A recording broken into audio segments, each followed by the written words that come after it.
1984, and we're at my grandmother's farm, Alice Newville's farm, in Vance Creek Township, near Prairie Farm, Wisconsin. And in a few minutes, we're going to talk to Grandma and find out what she's been through in life, and we hope you enjoy it. She's lived on this farm for over 40 years. And I have a lot of memories myself of playing in the creek here and catching frogs. And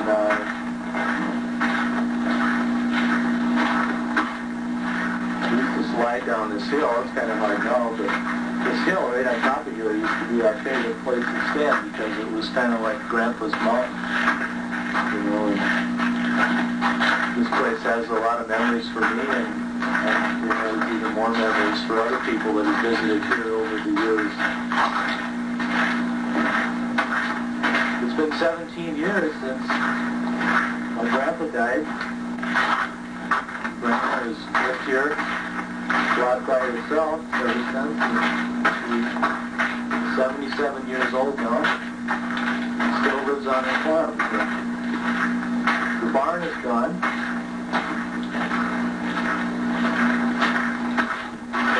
A cow and some chickens and a muddy road.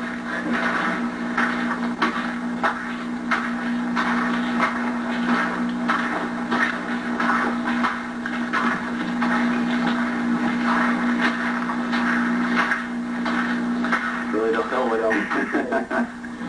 But there's a lot. Are we rolling now? We're rolling. Okay, I want you to introduce yourself to the camera. Oh, I'm Alice Newville.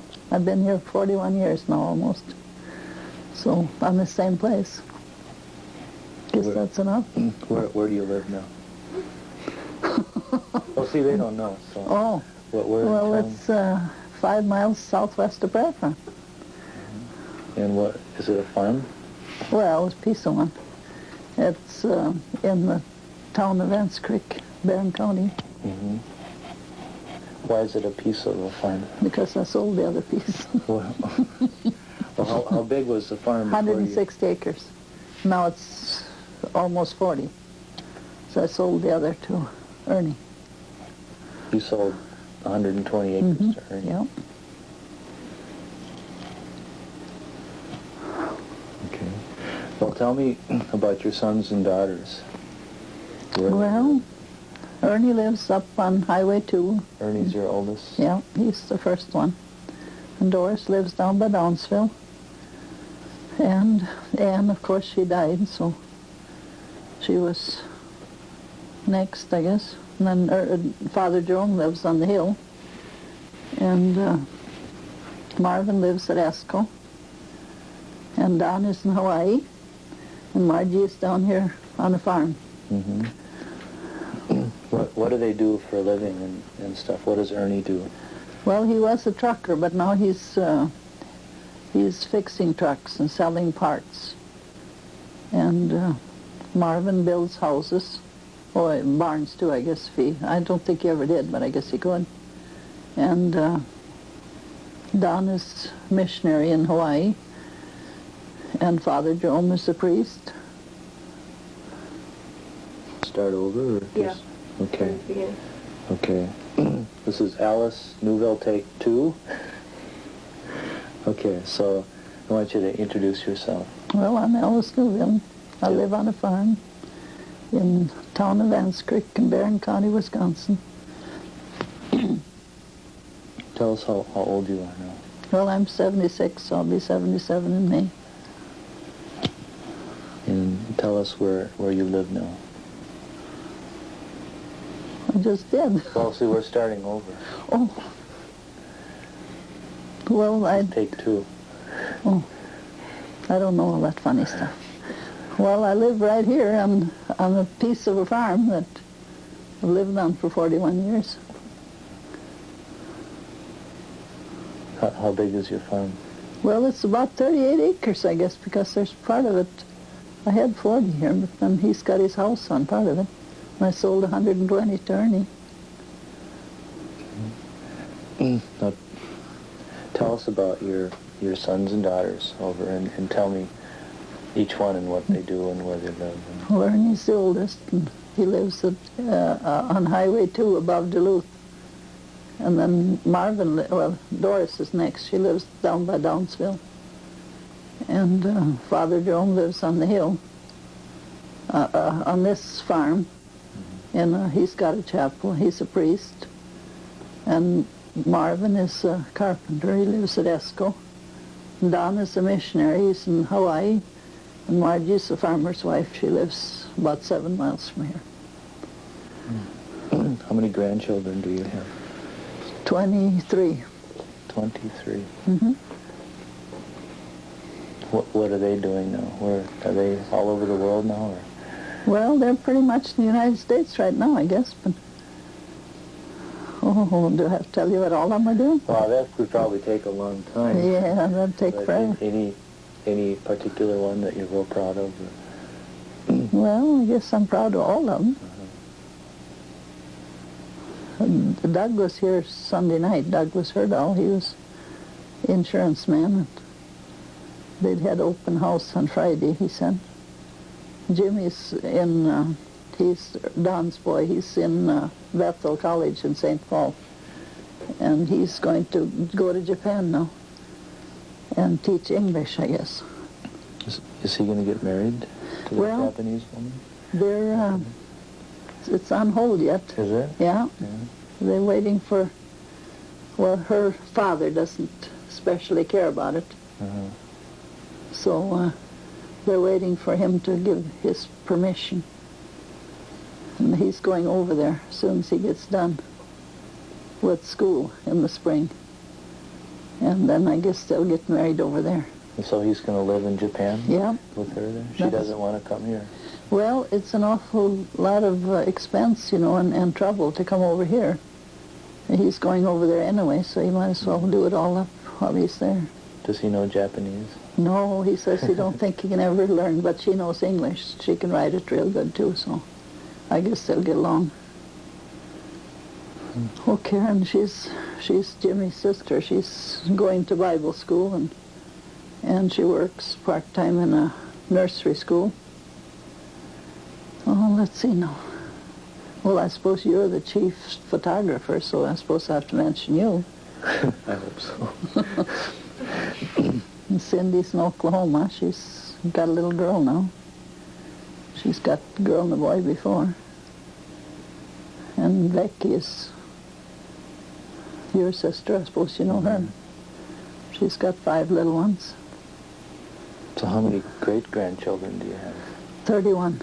31? Yeah. Do you have any great-great-grandchildren? Oh, heaven help us. I ain't got anything like that yet. Oh, I won't have any of them. The oldest great-grandchild is about 14, I guess. So it'll be a little while. Hope so. Yeah. Okay. Tell me some more about the farm you live on now. Well, there's no barn left on it.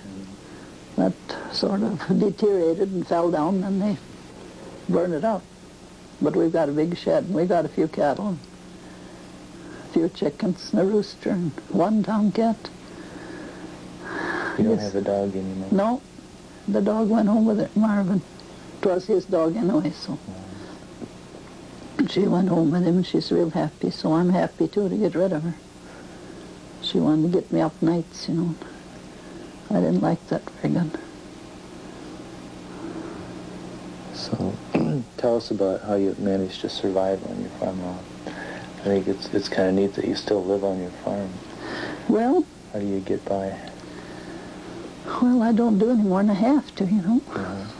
So I get by. And Father Jerome, he does a lot of things for me. He gets my mail and carries in wood and stuff like that. And if my floor gets real dirty, he scrubs it for me. He washes my clothes. And I can root around, cook some, you know. Bake a little once in a while. It all goes. So that's how I can survive, I guess. Okay. Okay. We want to talk about your childhood now. Yeah. Do you have a lot of memories about your childhood? Well, I know I got some memories. I walked to school, you know, about 4 miles. That I remember that real good. And then first I went to Reeve. That was 3 miles, but then I didn't belong there. So when they got their schoolhouse full, why they told me I had to go where I belonged then. So that was 4 miles then. No school buses, you know, or snow plows or any of that stuff. You just went or else you stayed home. Nobody cared much either way. So we managed to learn a little bit, I guess. Tell us where and when you were born. Well, I was born in a little log house. You can probably see it here. Mm-hmm. Right there. And where was this? This was in the town of New Haven in Dunn County, Wisconsin. Where is that? New Haven. Well, it was about 3 miles from here. Uh-huh. You know, the county line is right back there. You know, Barron is here, and then Dunn County is on the other side of the road. Mm-hmm. Does the town still exist? Well, the township, you know. The township. Oh, sure, it's there. It'll be there, I guess. Okay. When you said town, I guess I was thinking it was a town like Connors. No, no. Something I thought I'd never heard of that in New Haven. Maybe it was a ghost town there. Mm. No, it's just a township. Okay, that's different.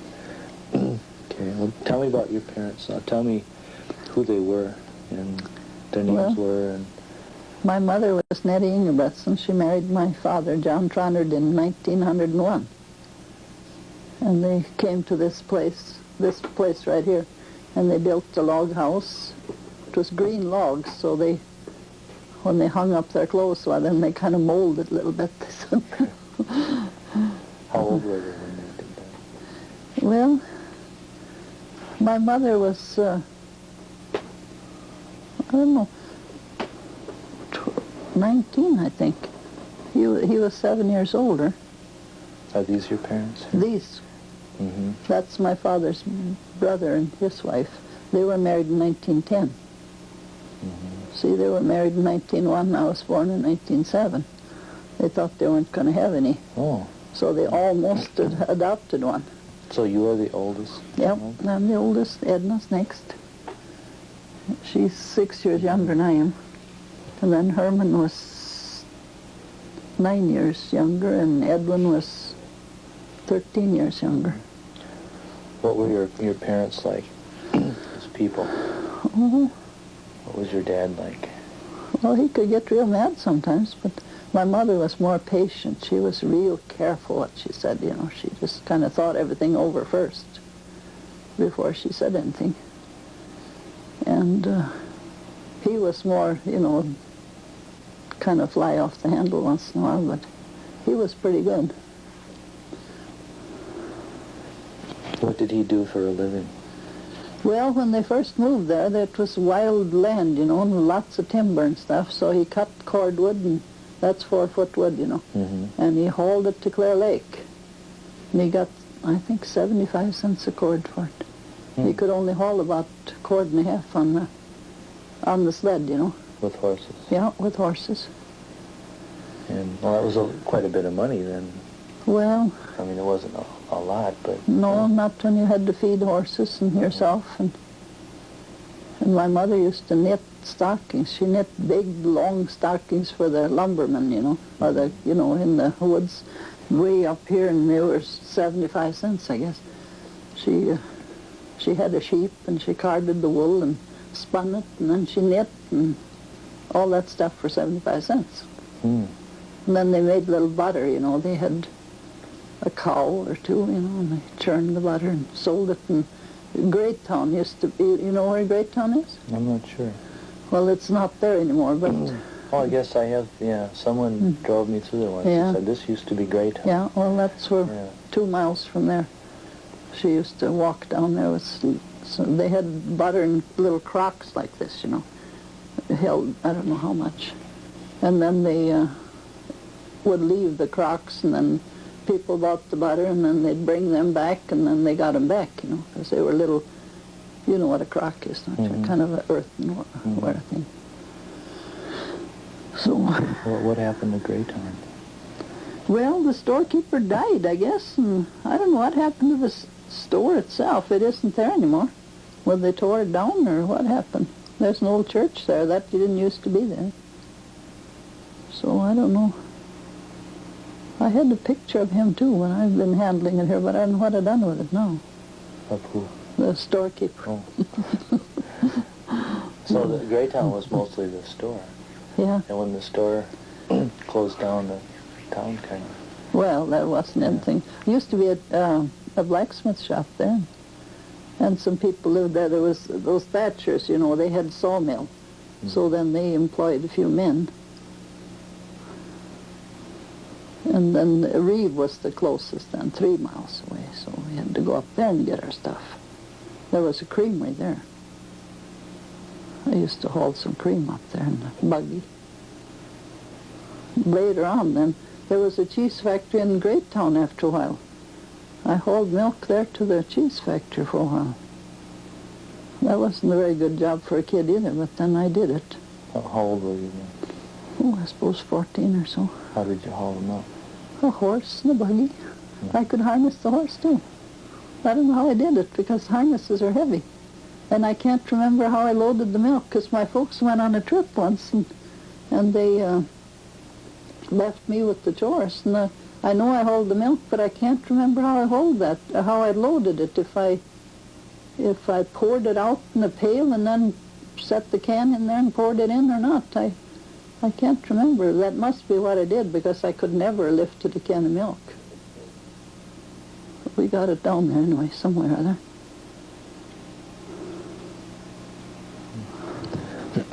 Tell me more about your parents. What about your relationship with your parents? Were they easy to talk to? And well, my mother was easier. Well, I think mothers are easier anyway to talk to. My father was he was a real jolly fella. But I don't think people had such a time communicating in those days. There wasn't anybody else to talk to. You had to talk to them or else keep still most of the time. Didn't get around much, you know.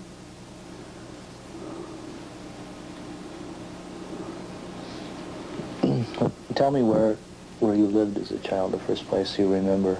That's the only place I lived. That's the only place you lived? Yep. How long did you live there? Well, till I got married. So you got married in 1922. What was that place like? Well, The log cabin. there it is. We have a picture of it. Yeah. This is the barn, but this one burned later on. Well, the log house burned after a while, too. So then I've got pictures of the other house. That's still standing. It's real good shape. I was in it last winter when nobody lived there. Ernie took me down there because it's under a hill and the road is very bad. I could never drive down there by myself, so he took me down in a four-wheel drive. The house you're talking about? Yeah, the new house. The new house sat over in here. Oh. I don't know why they took it on the back side of the barn. This is south of the barn, and the road goes up the hill here on the north side. Well, this is the side the house is on, isn't it? Well, the house is right there. Yeah. Yeah, but the new house is over in here. Well, did the new house exist when this picture was taken, do you think? No, they hadn't even thought about that. See, that's me. I was a few months old. So this is your mother, father, and you? Yeah, that's me. In front of your house? Yeah. There's a horse over there somewhere, if you can see real good. There it is, right on the other side of the fence there. And there's a calf here somewhere, I think. If you look real close. Yeah. I don't see a calf. Well, there's supposed to be one there somewhere, so I'm told. What color was the barn? Oh, it's just rough boards, you know, unpainted. Painted? No. This is log over here. And you see the fence? They're made out of poles. Oh, they were very poor in them days. My mother came from Starbuck, Minnesota, and she didn't get back home for 6 years after she was married to see her people. Wow. Then she went on the train. Where did your father come from? Right down the road here. Where was that? You know, you used to see that log house, don't you remember? Yeah, it's still there. Isn't No, it? no. One day I come home from town and there was a couple of men. They had a buzz saw and they were sawing up Grandma's house and made wood out of it. Huh. So that isn't there anymore. It's been there till the last couple of years.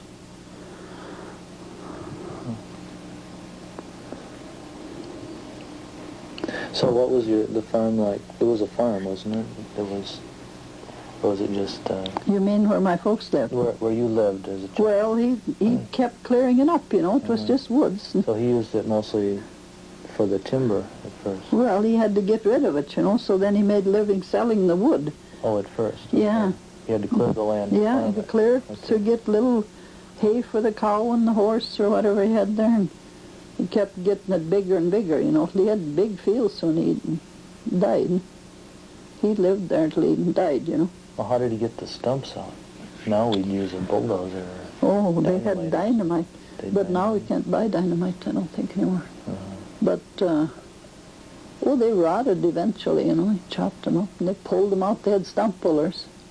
I don't know just how they worked them. I think they worked them with horses or something. I don't remember that part of it. But I know, you know, after a few years, why they rotted. So it took a long time. Spent his whole life doing that. How big was the farm? That was 160 acres, I guess. It was 40 to begin with, when they started, you know. That's all they had, and they kept adding a little bit more, buying from wild land from neighbors and stuff. Did he buy the farm originally? Well, he bought them 40 acres, I don't know. Mm-hmm. I think he paid $400 for it. For 40 acres? I think so. That was all woods. Of course, that was virgin timber, you know. That was real good stuff. We tapped some maple trees, too, and made some syrup. And they didn't charge for it in them days like they do now. We used to get 3.5 for a gallon. Now it's 3.5 for a pint, probably. less, half a pint, I think. I don't know. It's all. Depends on where you buy it. Yeah. Well, it's pretty high wherever you go. Well, there aren't as many maple trees to No. tap anymore No, either. no. So. Are there any really memorable things that happened on that farm? Oh, I don't know. I suppose there are, if I could remember all of them. Did you help with the chores? Oh, yeah, we all helped, because when we walked to school, we were so all in when we got home. We didn't do much. It was almost dark when we got there, you know. And then we'd start out about 7 o'clock in the morning and walk again. But we did things, too. Carried in wood and water and stuff like that, you know. That was a job that was never done. I know we had a little dog. I had a sheep, too, a lamb. A pet sheep? Yeah, I used to ride her up to the mailbox. You could ride it? Yeah. That was kind of fun. How far away was the mailbox? Oh, must have been as far as this one, I think. But it was a straight road. It wasn't an S-shaped road like this here one. So... Must have been a tired sheep when you came. Oh, yeah, well, she didn't go very often. It was just once in a great while that she'd do that. She wasn't always in the mood, you know, and if she wasn't, well, then she didn't go. I know we had a dog that had some puppies one time. We thought that was great. We managed to give them away. I know I took a whole wagon full up to the mailbox, and the mailman selected one that he liked, so we got rid of that one. And, you know, we'd like to keep them all, but then my folks, they weren't very much in favor of that, so... There wasn't any dog food in those days, you know. We just had to figure out something off the farm. You fed them leftovers? Oh, yeah. Weren't so many leftovers either. You had to eat them yourself, you know. Of course, we had milk. We used to separate the milk, you know, and send the cream. So then we had skim milk for feed everything, calves and all that stuff. Why did you just send the cream? Were they only interested in the cream? Well, there wasn't any place for whole milk in them days. That came later, much, much later. Of course, they had when you hauled the cheese factory, then you hauled the whole milk. Now I suppose I've done something here.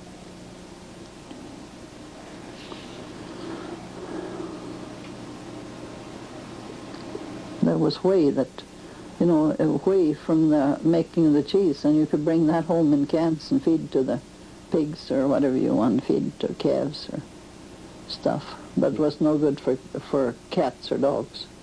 They wouldn't drink that. I don't think so.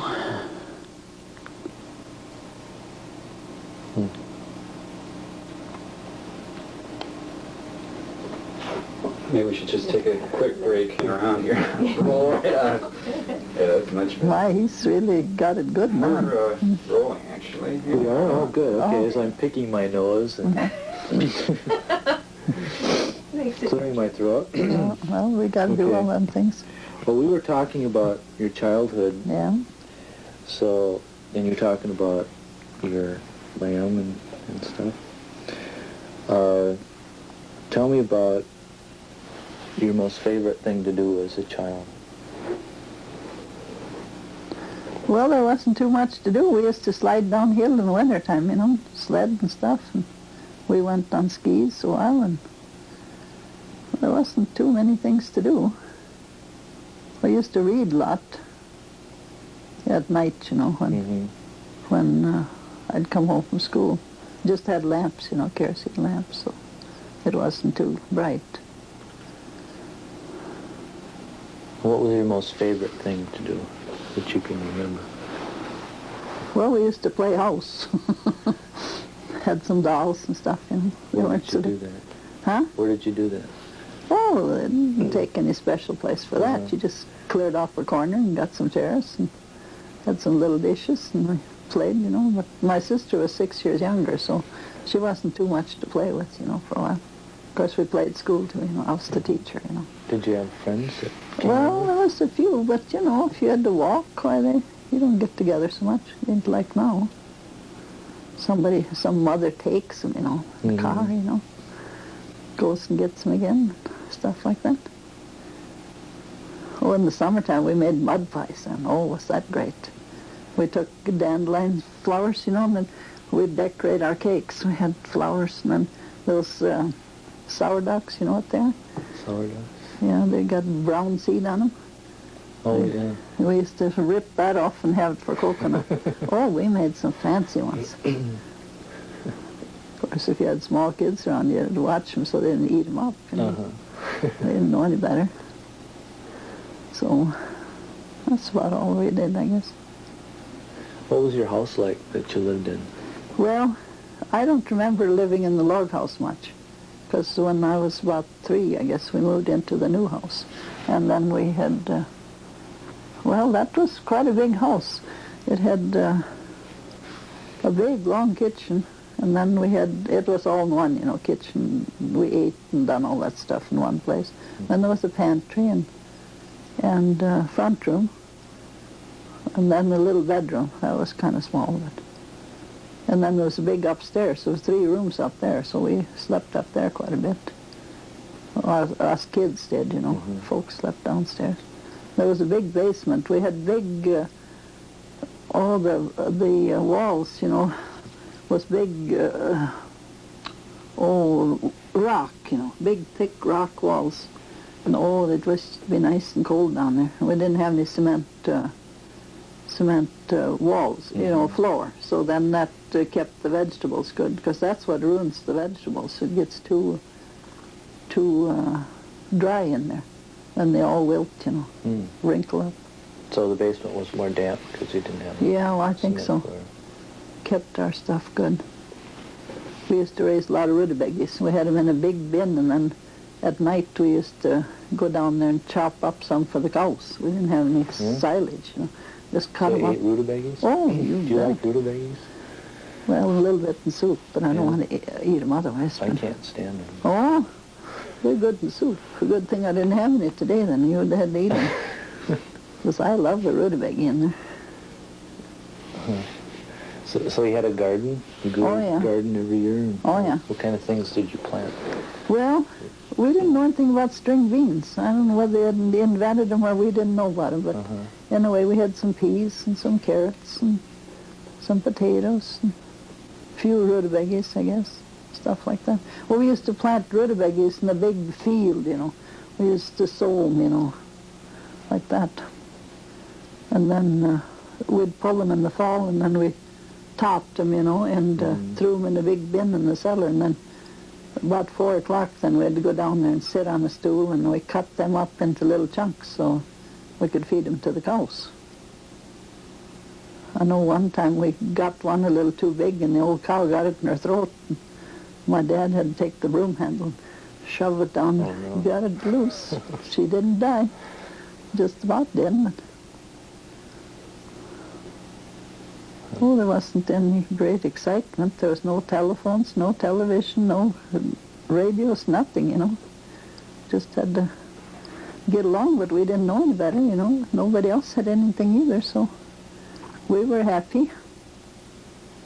We used to play when we got to school, If we weren't too tired, well, then we played. What was your school like? Tell me about your school. Well, the first one I went to was a little low, long schoolhouse in Reeve. And then they built a new one there. But then when I got down to the other school, they had a little bitty schoolhouse, and then they built the new one while I, shortly afterwards. So I got in on 2 new schoolhouses, with just one room, So the first place you went to school was in Reeve? Yeah. For 3 years I went there. And then the next school was the Hilson School, they called it. That was the one that was far away. How come you changed school? Because I didn't belong in Dunn County. Oh, okay. I just went there. That was 3 miles, see. And then I could go there till they got their schoolhouse filled up, and then I had to go to my own school then. That was 4 miles. So it was another mile to go to Hilson? Yeah. So how many years did you go to Reeve? I went there 3 years, and then I just went to Hilson School's always done with the 8th grade, Then I didn't go any farther because they didn't have any school buses or schools around here. If I was going to go to high school, I'd have to go to Menominee and stay there. Oh, really? Oh, yeah. So I got married. That was better.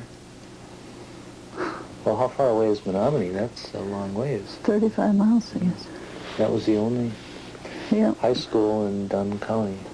Yeah, well, around there anyway. I don't know whether they had any. I guess they had one in Clear Lake, but it seemed like you had to go where you belonged or something. I don't know. Yeah, I suppose you had to stay in the county. Yeah, I think so. Because I know there was some of them that went to Clear Lake. They had to go out there and stay then, You couldn't go to school with a horse, You'd never get there. It'd take you all day just to We'd get meet there, ourselves coming home again. What were your teachers like? Do you remember any of your teachers? Well, oh yeah. The first one I had was Mrs. Caruth. I remember her. She lived up there. She used to lived on a farm, and her husband was crippled, I know. So he had to, he was all humped up. I don't know what was the matter with him, but anyway, she had one child, Gertrude. And I know she used to lead her on by the ears if she didn't mind. So she didn't show any partiality because it was her own kid. She was a good teacher. She lived to be real old. I used to see her around. Then she's dead now. Then there were some young girls, and I don't remember much about them. They stayed a year or so, and then they were done, So. What kind of subjects did they teach you? Oh, it was reading and writing and arithmetic and physiology. That was told us all. Physiology. That was all about our bones and our body, And then we had some history, which I hated real bad. And some geography. I didn't like that either. I learned more geography after my kids got out, and I'd have to look up on the map where they were, Otherwise, it didn't make much difference to me what was on the other side of the fence or anything like that. Did you do good in school? I wasn't too bad, considering what time I got there. I think we studied harder when we had the struggle so to get there than we do now. And they got it so easy now. Walk out the mailbox, and the big bus comes and takes them. And then they kind of hate to walk that far too sometimes, you know. Should come in and get them, I suppose.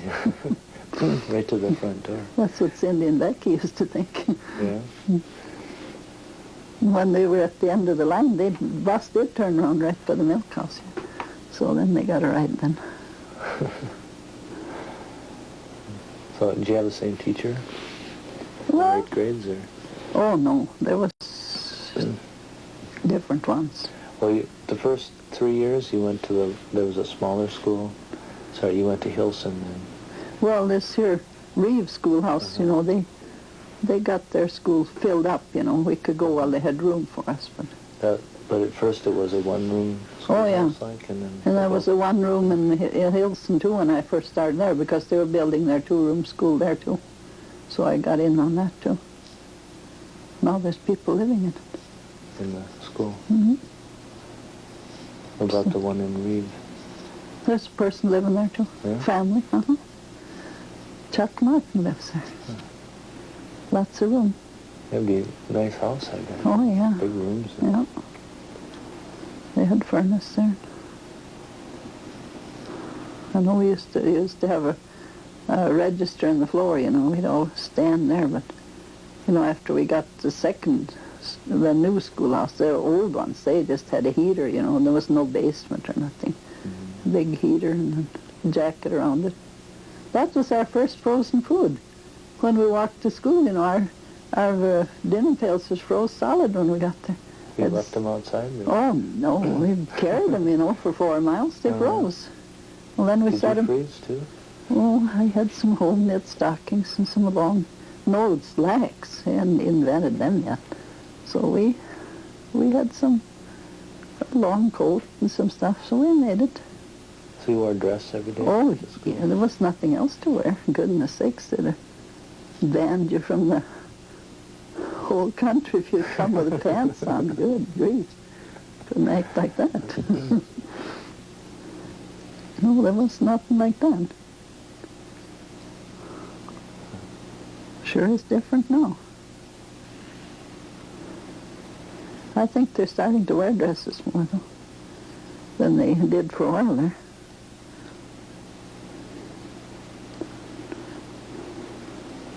So did you graduate from the 8th grade and then... Just about.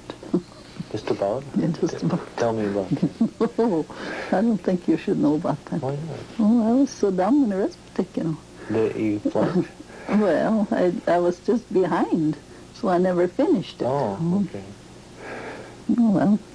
Well, you're pretty good at arithmetic now. Oh, yeah, that's what you think.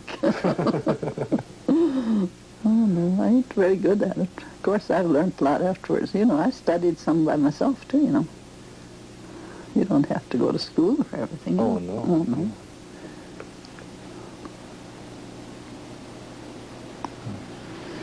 So you never officially graduated? No. And you know, when we wrote our exams, we had to go down here to Vanceburg. You know where that is? Way down here. You had to walk there? Yeah. To take a test? Had to stay overnight. How far away is that? Well, it's down below Vargey's there. Mm-hmm. There was a store there then. So I went in, I bought some of them sardines, you know, them little oval-shaped, and some crackers. That was my dinner then when I was going to be real smart and write for the 8th grade. There was the different schools met there. We weren't supposed to cheat, you know, so they wouldn't have our own teachers, you know. We had to have a kind of a swell one come in from someplace, examine us, so that's what happened then. I know I stayed overnight with some people and I walked home the next day. The lady I slept with, she's living too. Yet. I slept with a girl, you know, down their farmhouse where I stayed. I guess my father must have asked him if I could stay overnight or something, because I know I stayed there.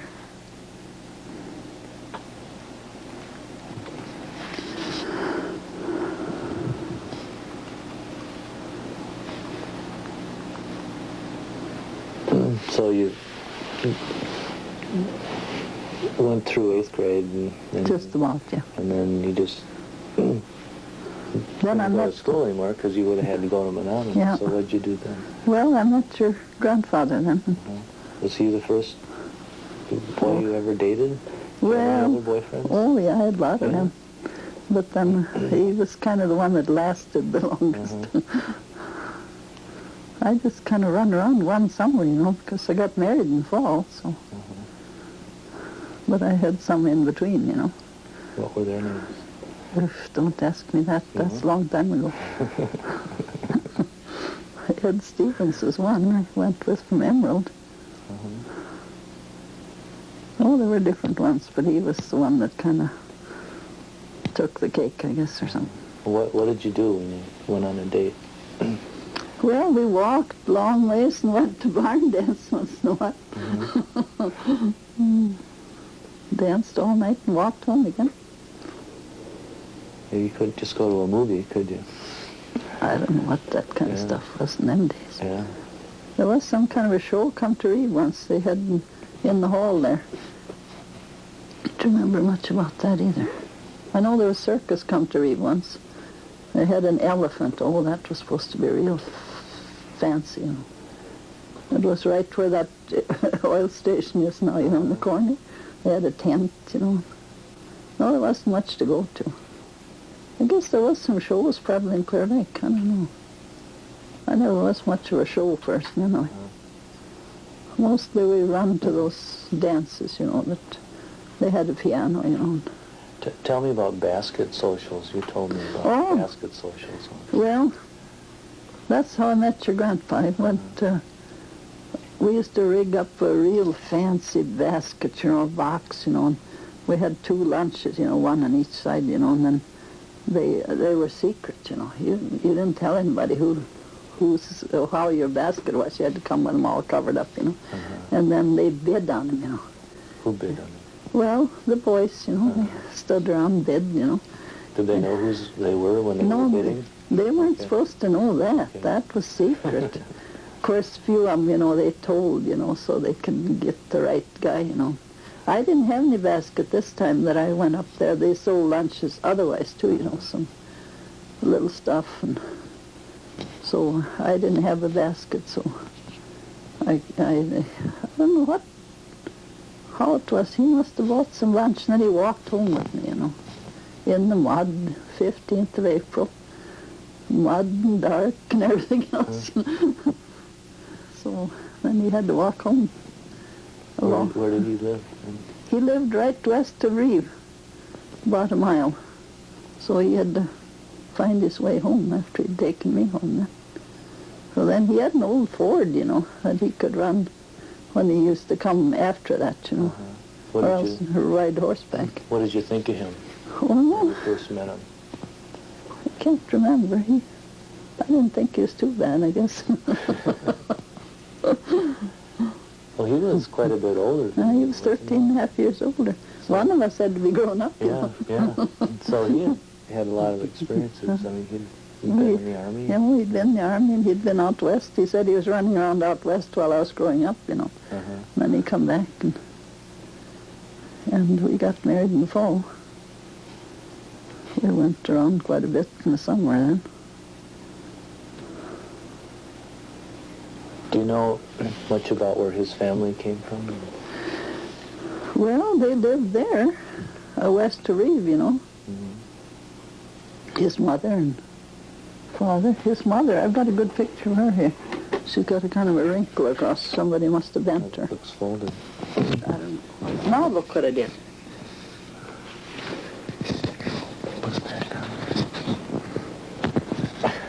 Forget about that thing, you know. Okay. It used to have anything like that hanging. This is Otis Newville. Yep. It says. That's my great-grandmother. Yep. She was a nice-looking woman. Kind of short and kind of dark and had real dark hair.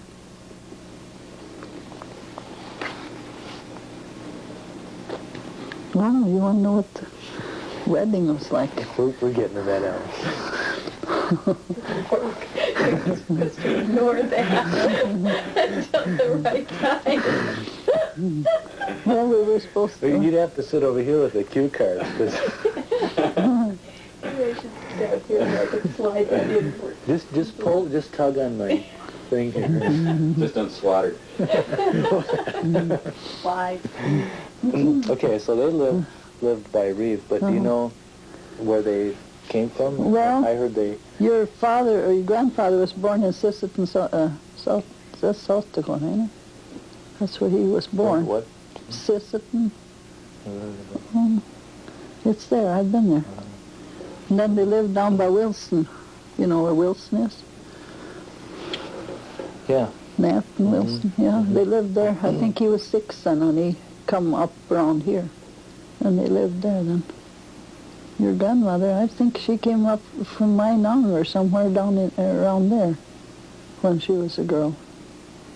Her name was Dennis, her last name. Oh. Sarah Jane Dennis. I heard that his family had come from Canada. Is that... Oh, I don't know, probably a long time ago. I didn't know anything about him then. Well, I had heard that he was French-Canadian. Oh, he was mostly French.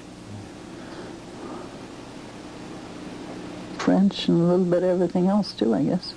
Everything except Norwegian. And you're Norwegian? I'm Norwegian, all the way. Norwegian? Yeah. Purebred. Purebred. You have papers and everything? I don't know. I haven't seen any. I suppose they're around here somewhere. But your parents, where were they from? Oh, they were from around here. My father was born down here on this farm. My grandparents all came from Norway. My mother's people and my father's So your grandparents were born in Norway? in Norway, yeah. And do you know how they got over here? Oh, an old slow boat, you know. Uh-huh. Yeah. There's no flying machines. But why? Do you know why they came here? Well, there was not much. They couldn't gain much over there, you know. They were the kind of servants, like, you know. There was kind of a big landowner, and then they had little huts around where the servants lived, you know. So they never could accomplish anything as far as getting ahead. So I don't know how they got money enough to come over with. But my father's people, they lost a little girl that they had to sink in the ocean, you know. She died buried, yeah, she buried at sea. Do you know what she died of?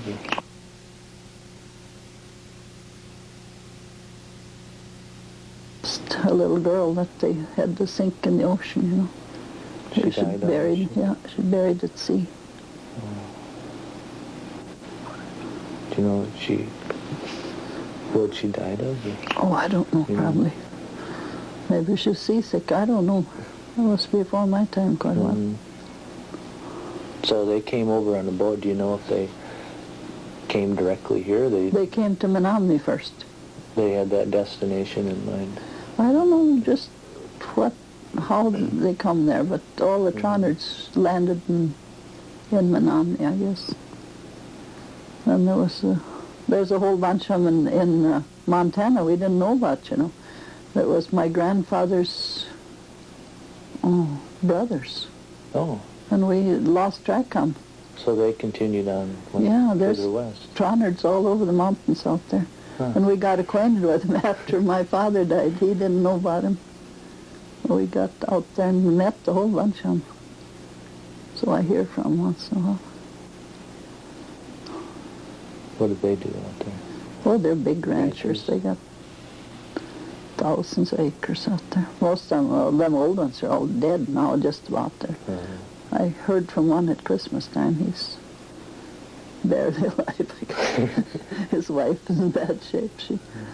They put him in old people's home, but they can't handle the wife then. Physically, she's all right, but she can't think for herself. She has to have him think for her, so then they got to keep them both home, I guess. Well, tell me more about Jim. You met him in the 15th of April, and then the 4th of September we got married. That was quick. Yeah. Yeah. You must have liked each other a lot. Huh? Well, yes, he thought he couldn't live without me any longer, so I had to marry him and get old after a while. Because he was getting kind of old, you know. How old was he when? 28. Yeah. I'm 29. Oh boy, you're Feeling getting old, yeah. Yeah. Especially when I stay up all night. No, you're supposed to go to bed, you know. Well, tell me about your wedding then. Boy, that was something else. My mother and father were the sponsor, or witnesses, or whatever you call them, you know. And we went over to Prairie Farm to the preacher's house, and we got married over there. And then we went up to visit my aunt, and she lived upstairs in a building, and she didn't know anything about this business, you know, but she gave us some dinner, and I know she opened up some canned beans, a few sardines, little stuff More like sardines. Yeah, oh, that was a good thing in them days, you know. And then we had an old Model T. We went to the State Fair in Minnesota then, and he had a For your sister. honeymoon? Yeah, he had a sister down there, so we stayed with her then. What was the state fair in Minnesota like? What year was that? 1922. What was the state fair like in 1922? Oh, I don't know. It was just a fair, I guess. Whether I saw any of it or not, I don't know. I was there. Then we went on to Starbuck, where my mother's people were, and there was some cousins out there. So we stayed there a few days, and we come on home. You know about chiveries, how they did that? Yeah, they were still having chiveries when I was. Oh, when we were They young. still have them now.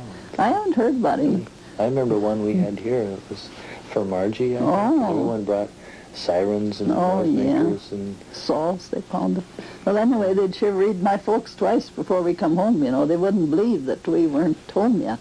Well, what was a chivery? Can you What was it? tell me what it was? Oh, they come with all kinds of stuff, and they even threw a pail of oats in the house and threw an old chicken in there. No, they was real wild down there. A dead chicken? Oh, no, it A wasn't. live one? Oh, yeah. Made a lot more noise.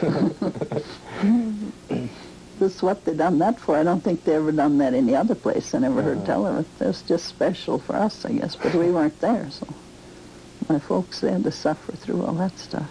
Well, why did they chivery? What was the...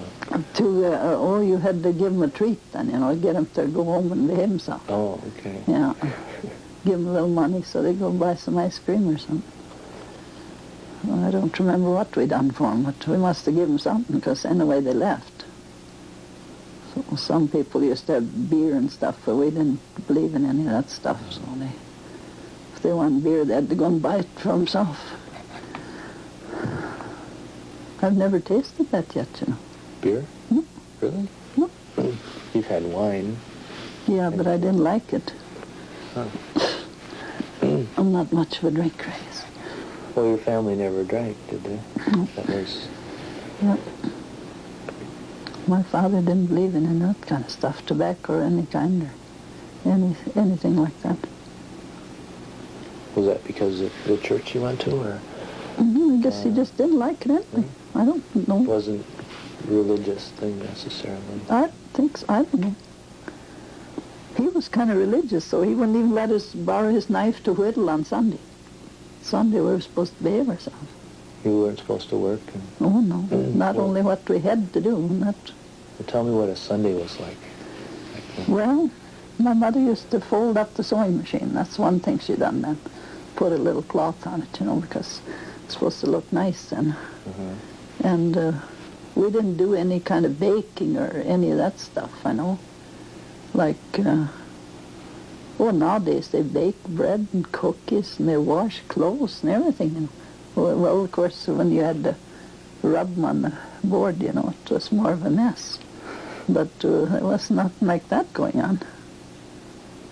Well, But you had to milk cows. Oh, yeah, we had to do necessary work, you know. Yeah.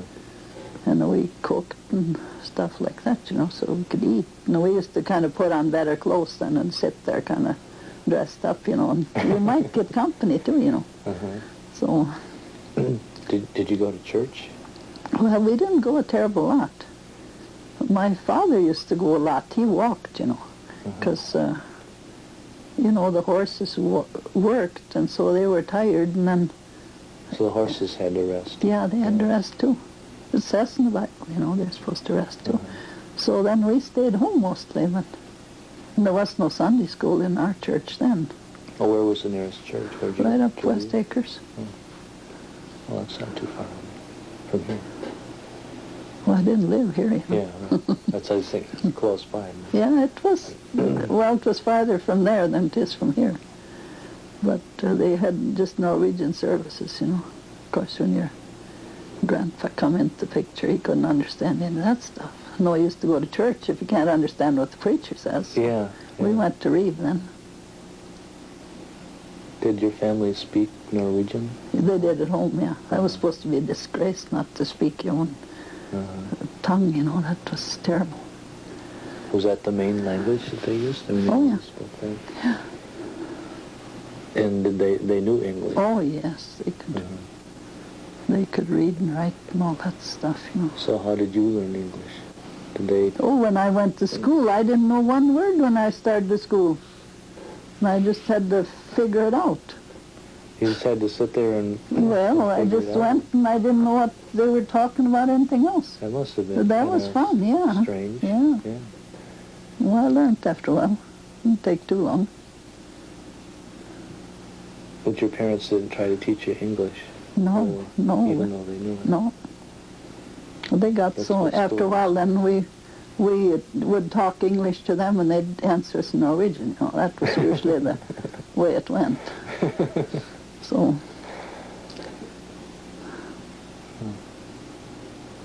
Can you still speak Norwegian? not very good. No. I can think it pretty good, but it don't come out right. So that's out. Oh, there ain't many to talk to around here anyway, no. They're all dead, you know.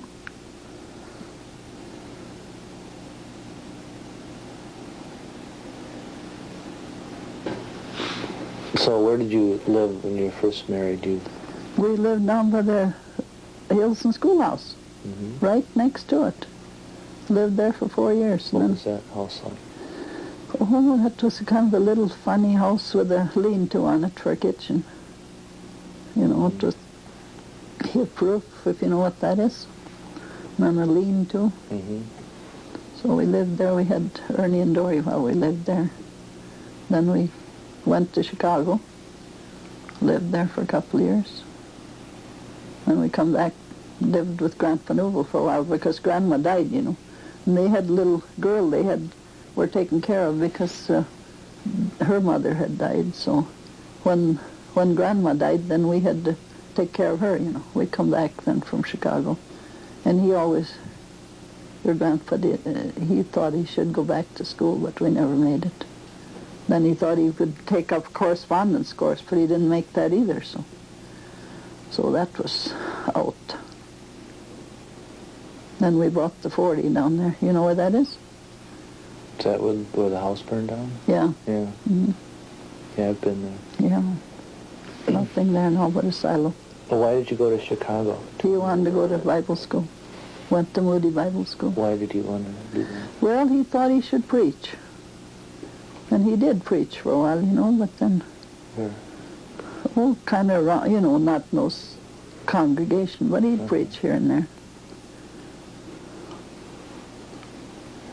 So you had 2 kids. You had Ernie and Dory. And you... And Lorraine was born in Chicago, but she died later on. She died when she was 3 years old. And we came back up here. And then the rest of them were born. One at a time. I always wanted twins, but I never made it. And Joanne had twins for me. Oh, that's right. Yeah, I was so proud when she had her twins. I always ask, is there only one? And the doctor said one time, well, isn't that enough? And I said, no, I always want twins. So...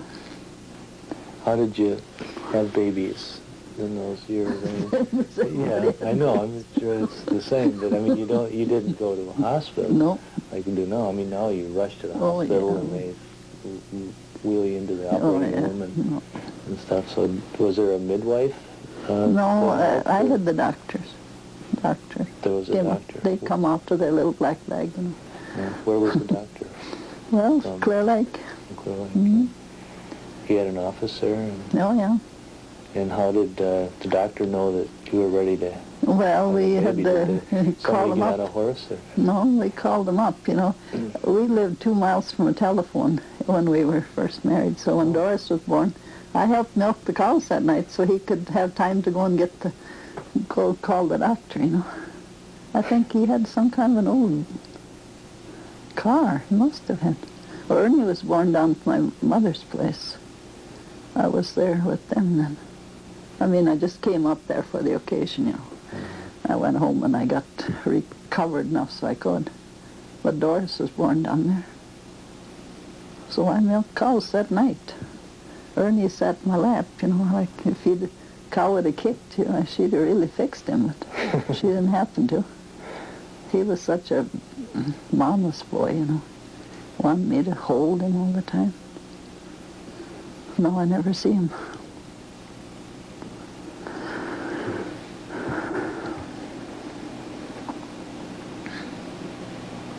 You had some children die, didn't you? Yeah. Lorraine? Lorraine died. She was 3 years old. Then the little Mabel was three months old. She had brain fever, spinal meningitis, or whatever you call it. Meningitis. Yeah. And then there was a couple of us born dead. So I've raised my share, I guess. Mm-hmm. Maybe somebody else's too. What was medical care like then? I mean, You didn't go to the doctor unless you were just about ready to die, you know. No, that was something that you didn't do much of. You never had checkups or... Nah. What happened if you got sick? Well, you either died or else you went to the Uh-huh. doctor. That's the last resort, you know, go to the doctor. I don't think I ever went to the doctor at all. Well, after I was married, I had this here abscess here. See where they cut it? Oh, there? you have a scar there. Didn't you ever see that? Uh, I always imagined everybody saw that scar. Uh-huh. They cut that open. How old were you then? Well, I was married. This first year I was married. So I had to go to there was some people that kept patients out there, you know. They cut my neck open and then I laid there for a few days till I got so I could come home. Did they put you out? Or? Oh, yeah. And then they cut under this big muscle here. Uh-huh. And they poked that full of bandages, you know, every day when they changed it. And then they pulled it out, you know. Oh, that used to hurt. Oh. And then they got it so it didn't drain anymore. That was in a hospital? No, there was just stayed with some people, you know. There was people that had the patients. They stayed with them. Oh. I suppose it was kind of like a hospital. Yeah. Where was the nearest hospital? Boy, I don't know. Never thought about it. Do you know anyone that ever went to a hospital? Can't remember it. No? Well, that was sort of a hospital, you know. They stayed there, and the doctor came out and took care of them, you know, so. They did all sorts of things. Okay. I just want you to tell me more about Grandpa. Well, he was in the war. I didn't know him at that time. He came home, and he helped his father on the farm. And, he did a lot of stuff. His father had a thrash machine, old steam engine. So he used to go around thrash for farmers and stuff. And then he was on the road a lot, you know, grading roads with a steam engine. Oh. They fired it with wood. Uh-huh. And they used horses too, but this here was mostly what he done when he was home, I think.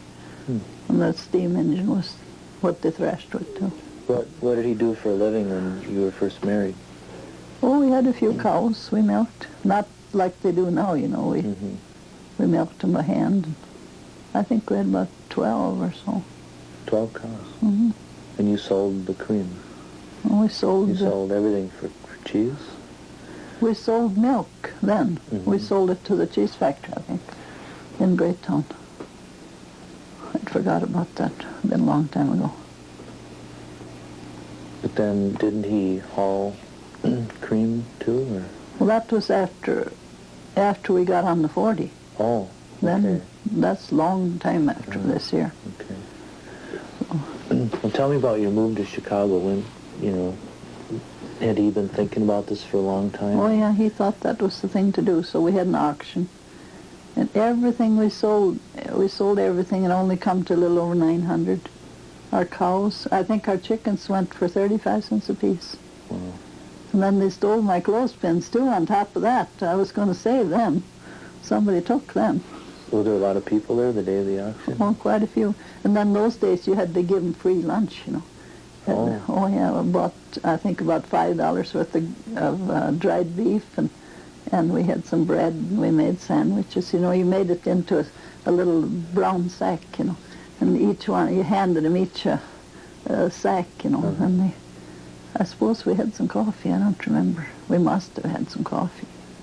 But now, you know, they sell everything. But we didn't do that.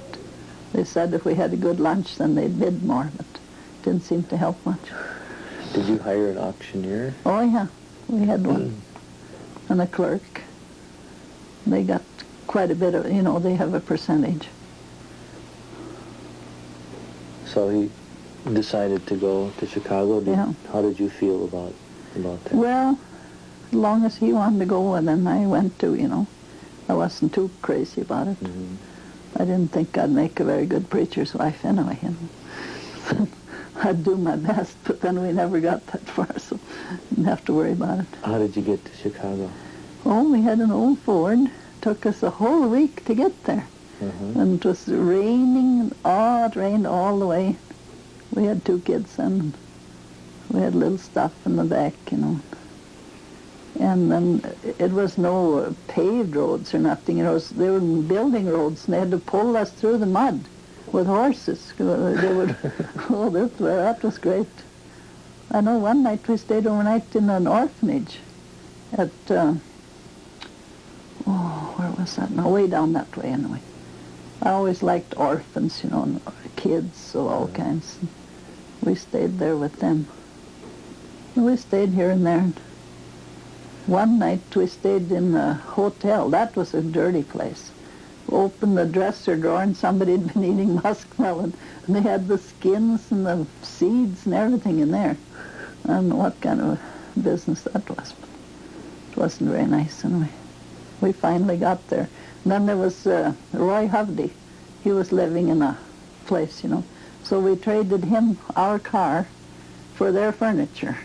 So then they went on. They had been to school, you know, and they were all ready to go preaching. And on the way, their little 6-year-old girl died, so they had to bury her. That was real sad. On the way to where? Oh, I don't know, somewhere in Illinois they went to preach. They didn't get Claire over there before she died. They stopped at his brother's place. He was also a minister. So they buried her there then, and they moved on. Mm-hmm. What denomination? Well, that was the United Brethren. Oh. They don't have them anymore. I guess, well, maybe they have some now again. I've never heard of them. Well, that was what Reeve was. United Brethren. Now they changed now. They're Evangelical Free Church. They all joined the Methodists, you know, so we're all United Methodists now. Oh, I see. Okay. I think we lost quite a bit in the shuffle, too.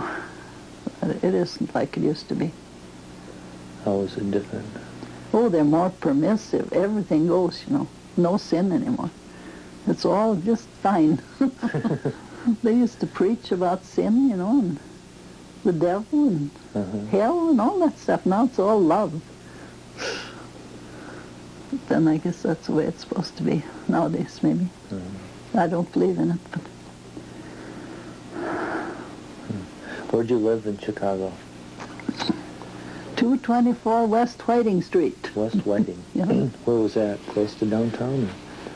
Well, it was 4 blocks from Wells Street. I couldn't find that. I went back when Don was in Milwaukee. He took me down there, and I could not find that street. It was only 3 blocks long. Maybe it's a freeway now. No, I think it's there. I saw a lady afterwards, and she said it's still there. But, you know, I was scared to get out. It's so much different. Oh, it was dirty down there, and there was people on the sidewalk. They were selling things, and I don't know. They were different. I didn't dare get out. Don said maybe if I'd have got out and walked around, I'd have found, got my bearings, but I'd rather stay in the car, so I got along without finding it. What was it like when you first moved there? Oh, this was a place without electricity that we lived in. They had gas lights, kind of a little torch in the corners, you lit them with a match. And then we had, we paid $17 a month, I remember that. And across the street then was houses with electricity, and they were $35. So, boy, we couldn't afford it. Twice as much. Whew. So we lived there. Was it an apartment building? A fourplex? Yeah, there was quite a few people in that. We had a front room and a bedroom, and then there was another little bedroom back in there that didn't have any windows in it. Bedroom. Yeah, that one, so we used that for storage.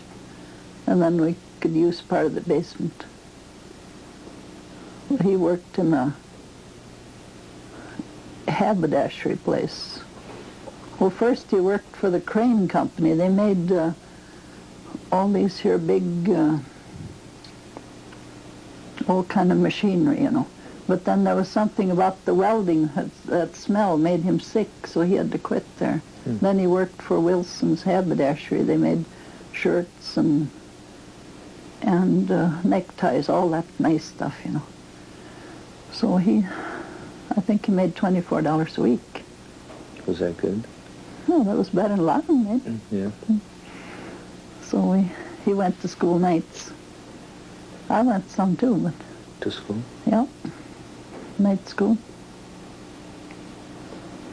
So we lived there for 2 years then. It must have been a big change for you to move to the big city. Oh, I used to walk way downtown to hear some roosters crow. They shipped them in crates, and they'd crow. So I walked down there, heard them crow. Used to wheel the kids in a big buggy I had. Put them both in there. I used to take them to the park. That was about 2 miles. I pushed them there, pushed them home again.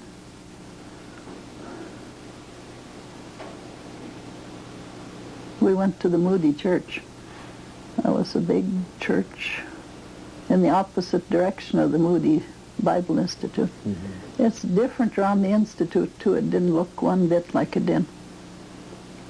How is it different? Oh, it isn't clean around there. Used to be nice. Now it's papers flying around and all these people sitting on the sidewalks and stuff. They call that Old Town, that part of it. And that was real bad. But I guess they're still got students there. I get their literature right along. It's a good school. They don't have to pay any tuition there. I guess people send in money or something.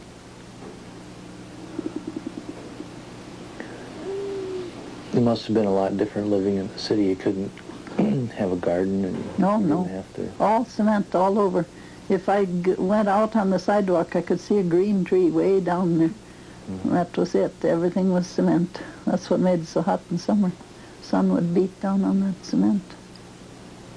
Oh, it was sure different. And I thought I could keep my kids real nice and clean, and they were that coal dust all over there. It was dirtier than the rest of the country. So that didn't make it any better. There were all kinds of different people there. There were Syrians and black people, and sometimes they fought, the kids out in the street, They had, one time I know, the Iceman came along. I suppose you don't know what that is, but he had a horse and buggy, and then he had big chunks of ice, And then he'd stop and bring ice around to the people for their ice boxes. And this one time then, they were all hanging on the back of his wagon, They were looking for little hunks of ice. And then, I don't know, he got after them. They started to fight, and oh boy. One of them got hit over the head with a chunk of gas pipe, so he just kind of hung over the edge there. But he got up and went on his way after a while. He didn't die or anything. Where did you do your shopping? Oh, there was a store there. We weren't right where the big stores were. But we went to a little store there. Oh, I know, I thought I was so wealthy. I had a $20 bill and I went to the store. Just think of it. I wasn't used to any luxury like that. I feel wealthy when I have a $20 bill, too. Oh, I don't know. They go so fast now, you don't hardly get acquainted with them. But that was a lot of money. I don't remember how we paid for that gas for our lights, whether that was included in the rent or not. We had an old cook stove, something like this one. We had some wood. So you burned wood? Yeah, we burnt some. And then there was a hot plate. I guess that was our summer cooking, you know. Because, you know, these here, if you're going to bake in these kind, you know, they just put you outdoors almost. They get so hot. And I don't know. We had some coal, too. We must have had a coal heater, I guess. I hadn't thought about that for a long time. How did you wash your clothes then? Oh, we took them to the laundry. It was 20 pounds for $1. Put them in a big sack and took them on your back and went down to the laundry. And then they lost half on most of the time. Yeah. Brought them back kind of half wet, you know. They were, we'd shake them out and hang them on line down the cellar there. Kind of a funny basement with some stuff in. I know sometimes they lost things, then we'd have to complain, and then sometimes we got somebody else's stuff, and well, that was quite the deal. How did you get around? Well, there was some streetcars. They had the elevated, you know, they were up on a track. Mm-hmm. Oh, they made a lot of noise. We rode on them, so we didn't have any car then. You know, it cost almost as much to keep a car down there. I mean, you're supposed to rent a garage, you know. Mm-hmm. And then as the house rent, couldn't park them in the street. When we came back up here, then we bought a car for $25. And we had 10 blowouts on the way home. Oh, on the way home, I heard about the blowouts. Yeah. Why did you decide to come back then? Well, we came back because his mother died, and we had to go back on the farm, help his father. Oh. See, they had that little girl that they were taking care of, and then we took care of her for about 5 years, I guess. Started her to school. We saw her after many, many years. She went out west with her folks, her brother. Somebody sort of adopted her, and she tried to make her forget all her relatives. So when we came, she didn't even remember us. And we'd had her when, you know, till she was 6 years old. So that was quite a blow. Well, she said, you know, if nobody talks to you about those things, well, then you forget. Mm-hmm. Mm-hmm. And they wanted her to forget, so that's what she did. She was a little older than, well, she was older than Ernie. A year older, I guess. So we stayed there a while, and then Grandpa found himself another wife, you know, Jim's father. He found Minnie. Mm-hmm. Did you know her? I don't think I did. Mm-hmm. So then we bought the 40, moved down there. So this is a picture of your dad and his step Minnie? Yeah, but this was, that's my father. That was his father. Okay. His father. Mixed up. Yeah. Okay. That was Gusty. Minnie was Grandpa Newville's wife. Mm-hmm. Okay.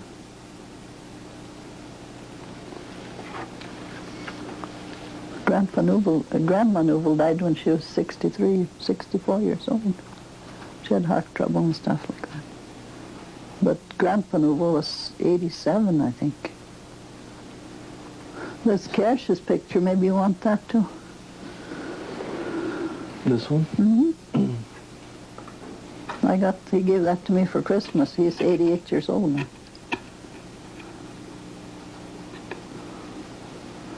That was Grandpa's brother, and then he had one younger one, but I don't have a good picture of him. He lives in Minneapolis. He has such bright eyes, huh? Yeah, and this reflection on his glasses, because his eyes aren't very bright. He's had cataracts. He has trouble with his eyes. He can't drive anymore.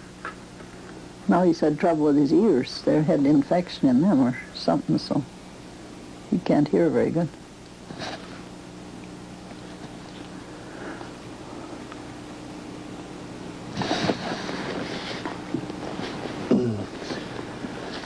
Okay.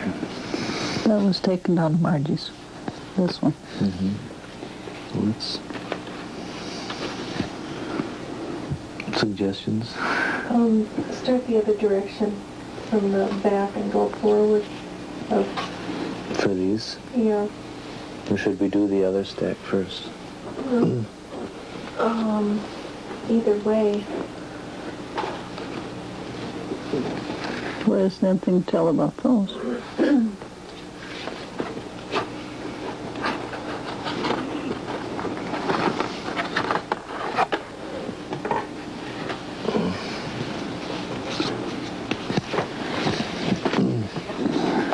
I'll just start telling you about these pictures here.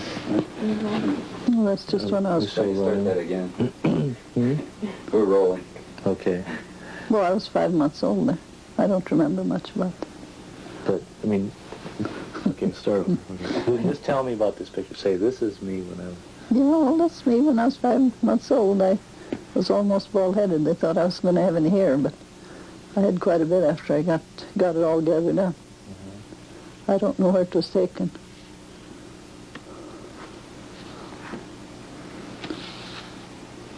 That's the house that we lived in.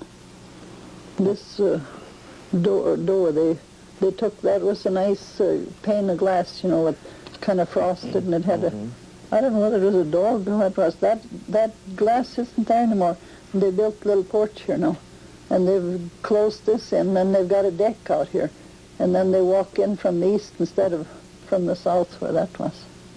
And this is your mother and father, and Yeah, this is you in that's the middle, me when I was 4 years old.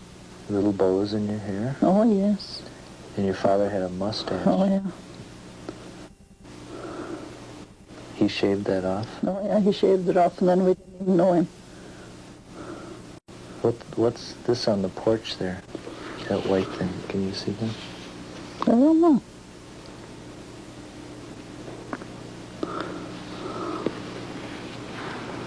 I never thought much about it, I guess.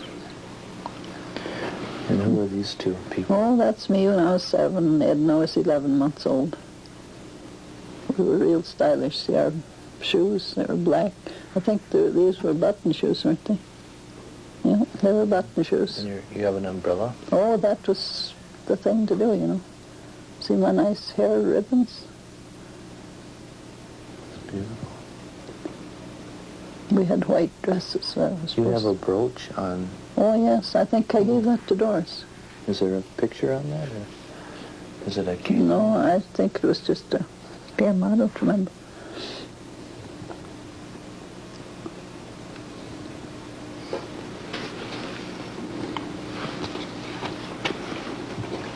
Well, that's the family picture. I think, didn't we talk about that before? I don't think so. Tell me who these are from left to right. Well, my father and Herman, Edwin, and my mother, and me, and that's Edna. So your father is on the left, and your mother is on the right. Yeah, And you're the tall one standing in back, right? and the old one. The old one with this smile on her face. Yeah, I wasn't supposed to do that, you know. I wasn't supposed to laugh because we were supposed to be real sober. Did they tell you that? You're supposed to be real serious? Yeah? My mother did. Really? She told supposed you to before? sit there and laugh, you know. There's nothing to laugh about. She looks real serious. Oh, she was mad at us because we laughed. She looks mad even, yeah? Yeah, she was. She was mad at us. You know, we weren't supposed to stand there and laugh. That wasn't nice. My father, his eyes were so light blue that they look almost like they're They look almost white. They look like they aren't even there. Yeah. He sort of lost most of his hair. He got older. He had one big long thing that he sort of draped over the bald spot, you know. The wind blew on it. Blew it off. He was real careful about that. And Edna is standing next to you. Oh, yeah. And who are the boys in front? Herman's right there. Herman's on the left. Herman's the biggest one. Edwin's the little one. That's all there was.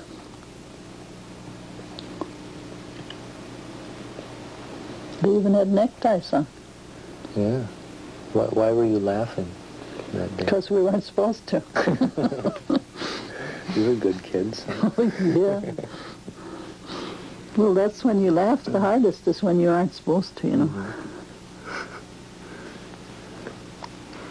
And who are these? Oh, that's my father and my stepmother.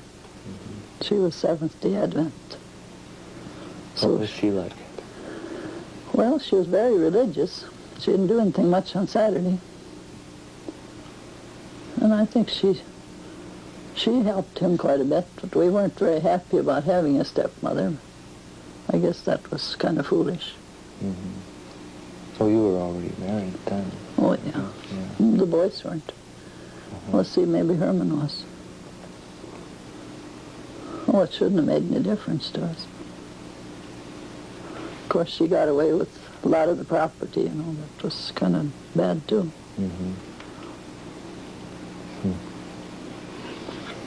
And what's this a picture of here? Well, that's Marvin's first new car. It was a red and white Ford. And it's down here.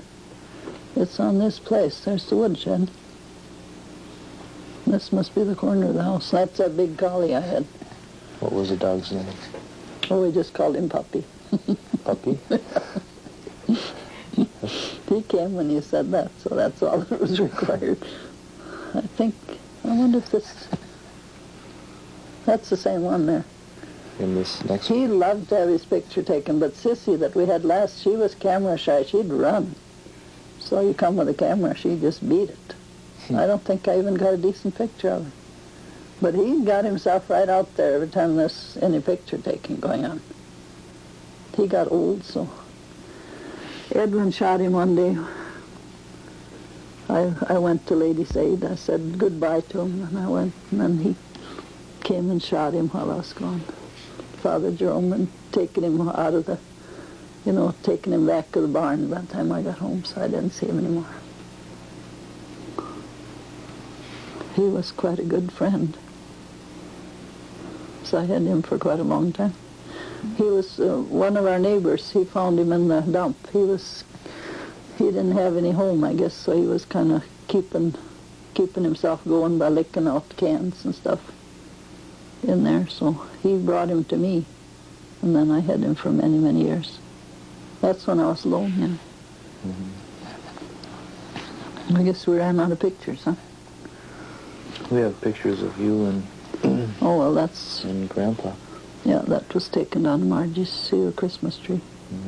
In 1966. Oh, I know. And we have a picture of you and your horse. Yeah. Tell me about your horse. Her name was Daisy. I don't know if there's much more to tell. I used to feed her a lot of oats, and she got real crazy, you know. She galloped all the way. And you butter oats? Oh, that makes them feel good, and you feed them oats. Did you ever hear tell of feeling your oats? Yeah. Yeah, that's what you feed it to the horses, and they get real wild. Had an old buggy that we used to haul stuff in. That burnt up in the... Something with a paper too. That sounds real interesting. That's now. Oh. That's current. Yeah. Oh. Okay. I don't know how to lead into this. My mind isn't working. Well, okay, so they were married in 22, which was before the Depression. Most of the Depression was about 1930 Yeah. and on. So you were back from Chicago by that. Well, the Depression started while we were in Chicago. Okay. Really? Yeah, So there you go. yeah. Yeah. People went broke overnight, you know. And they'd jump out of the windows and kill themselves and everything. Did they? Yeah, they couldn't be, they didn't know how to be poor, some of these, you know. The rest of us that have been poor all our lives, that was different. Mm-hmm. But these people that had money, they really took it hard. Well, what happened? I mean, this just happened overnight, or? Well, I don't know what happened. The market crashed, and... Yeah, it did some way, but I don't know how or why or anything about that. I mean, did it affect everybody? Was Oh, it everybody sure going, did. oh, no, you know, what's Oh, going to well. happen? Or, The prices went out of everything. You know, land went down. Why, we sold cows for $6, you know, during that bad time. Butterfat was about 18 cents. I know eggs were 8 cents for a while. So that wasn't much to get for, you know. so that really affected what you could sell, and...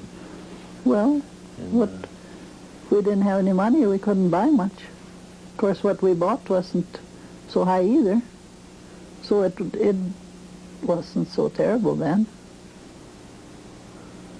I know coffee was 18 cents a pound. Stuff. I know somebody said, oh, if it goes up to 35, we're sure not going to drink any more coffee. And look where it went. They still drank coffee, I guess. But that's the way they felt, anyway. And Grandpa used to haul milk, you know. That was later on. And that he'd get 12 cents a hundred. And now it's way higher than that. Then there was no roads, the truck broke down, be stuck, and all that stuff.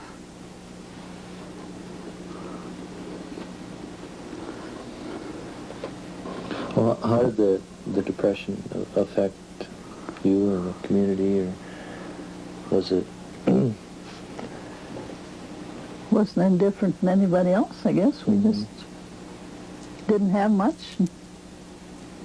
I don't know, nobody was unhappy. We just had what we had, and we just had to be careful what we done, how we shopped, wear out our clothes real good. Oh, she's got some more ideas. I want to know the story about living in the shed. In what? In the shed, when the house burned down during the Well, Depression. yeah, let's start with when your house burned down. That was on February.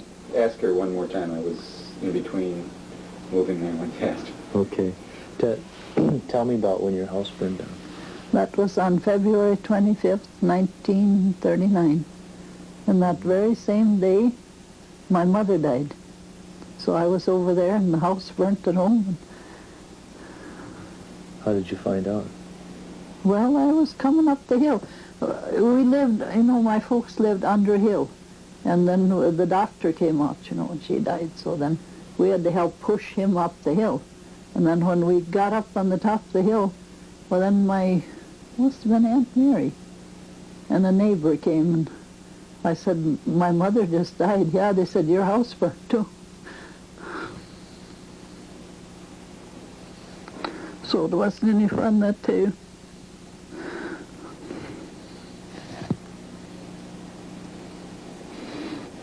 They got all the kids out.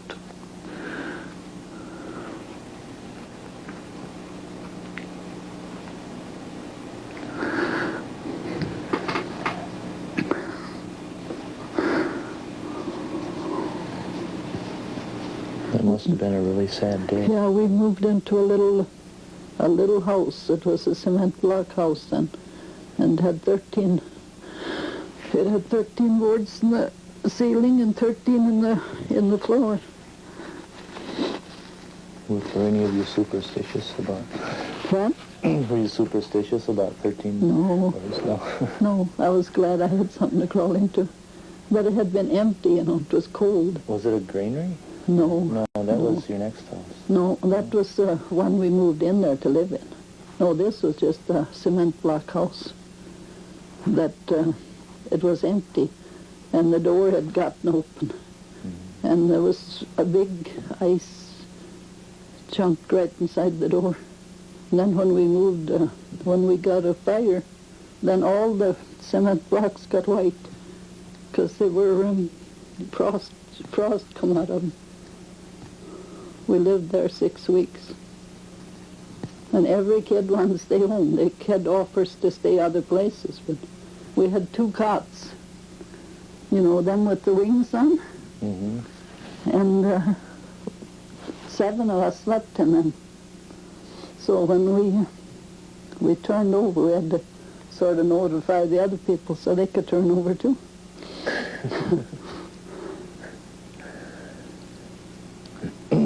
But we didn't feel too bad about it, you know, we got few old things. Then our minister started us, you know, they have these lists in the stores, so you donate a little bit, you know. Mm-hmm. Some of them give us a quarter and some 50 cents. I think we got $17 altogether. So that helped a little bit. Few people gave us some old clothes. And this cupboard was in that old house. That was my Eli cupboard, you know. That's what I called it, because Eli gave it to me. He'd gone, they sent him to an old people's home, so he left a few old things in that house, and then he'd give them to us, because he thought our life was kind of hard. Mm-hmm. But we got along. When did you move to this place? Oh, it's 41 years ago now, the 15th of April, so must have been 40, what was it, 43 then? Mm-hmm. Smarty was 6 months old. She was crawling around on all fours on the floor. We moved down here we had our stuff on the big hay rack, and we had the horses pulling. We had some sheep. They chased them. They chased the cows. And we moved. We backed the hay rack up to the front door, and we loaded all our furniture in here. We didn't have so very much, so it was a lot of room in here then, but now we've been gathering up stuff, so it's real crowded.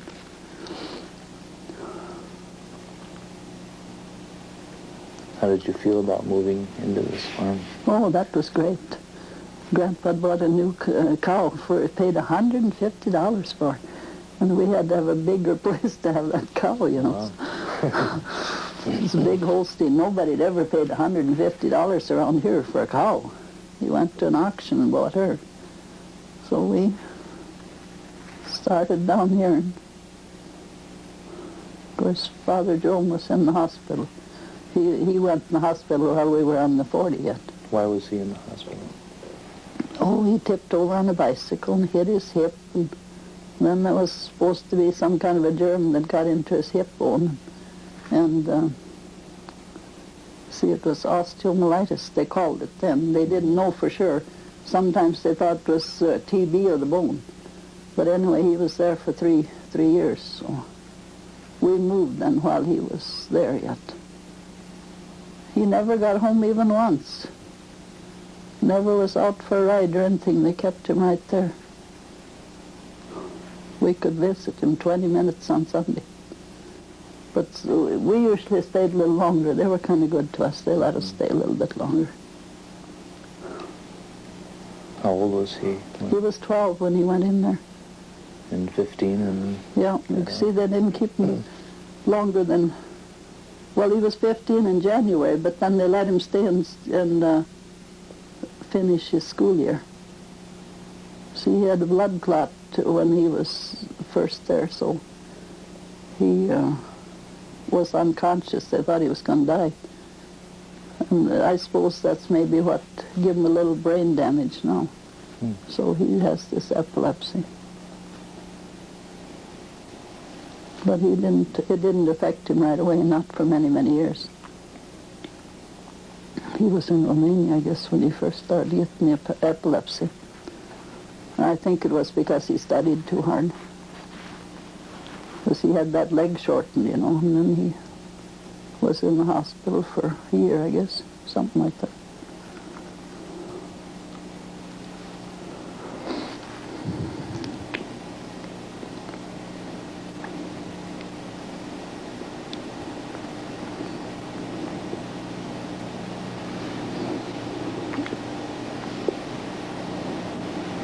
Tell me more about Grandpa, about Jim. Were you two really good friends? How did you... Oh, yeah, we were good friends. We got along most of the time. Of course, I don't think there's anybody living that lives together all those years without any, disagreement. That'd be kind of strange to get two people from different environments. And we argued a little bit, and we got along pretty good most of the time. He was very patient. I suppose if he hadn't been, I wouldn't have lasted very long.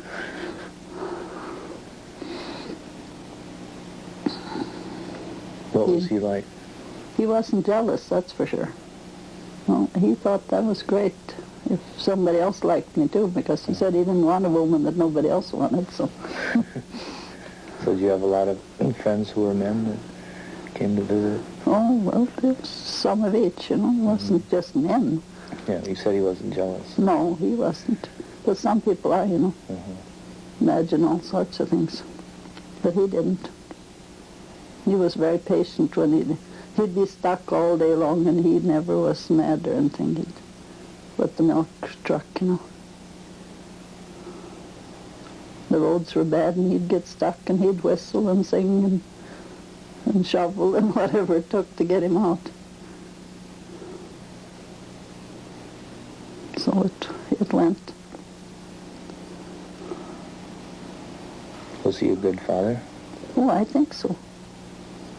Kids would rather stay with him than me. Yeah? If he was around, well, that was okay. I could go in and play sound. He was real patient with him. Take him on the milk route with him.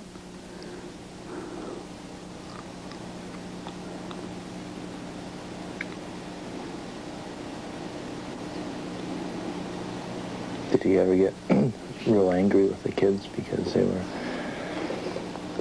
Oh, I suppose he kind of lined them up a little bit once in a while, but nothing very serious, I don't think. And he never drank or done anything like that. So that was good anyway. When we were married, he both smoked and used snuff and everything. He swore too sometimes. Oh, yeah? Oh, yeah. He quit all that.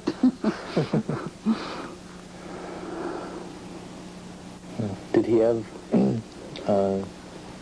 friends? Oh, yeah. Best friends? Did he have a best friend?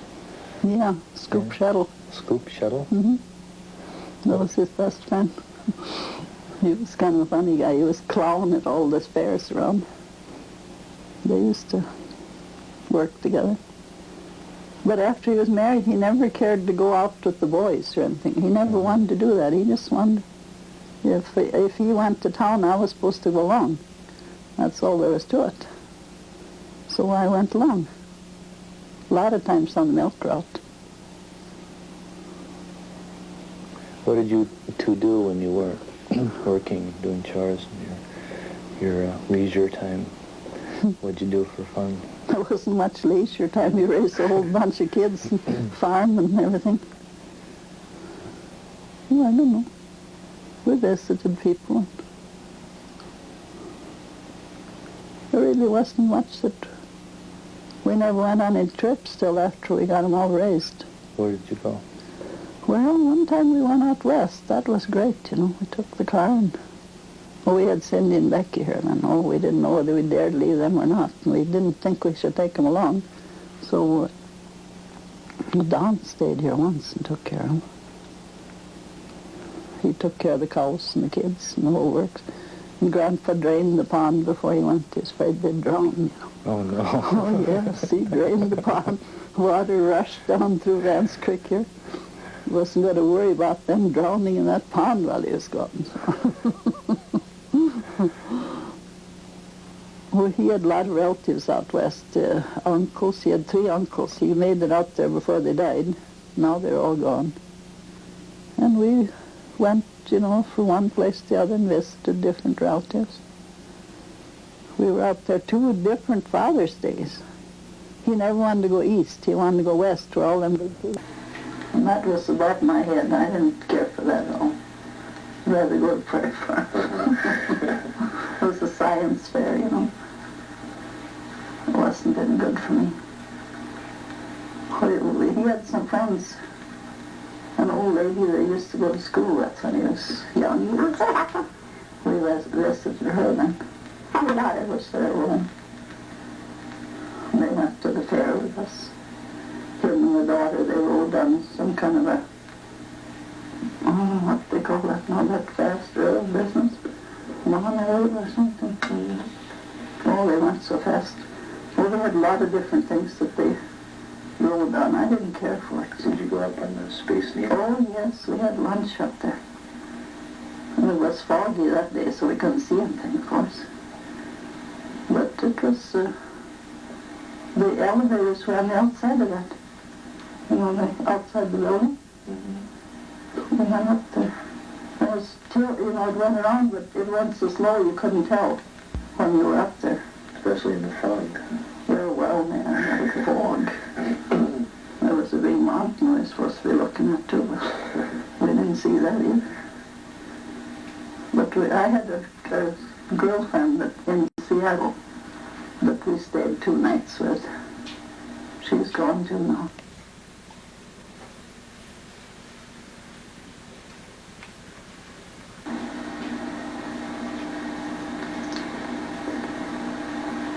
There's people out west now that want me to come out there, but I just don't feel able to.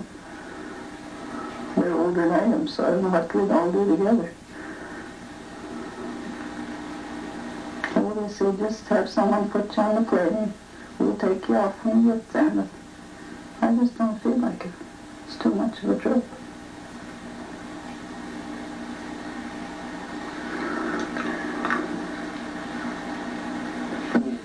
It's been 17 years and a week since Grandpa died. Yeah, it's 13th.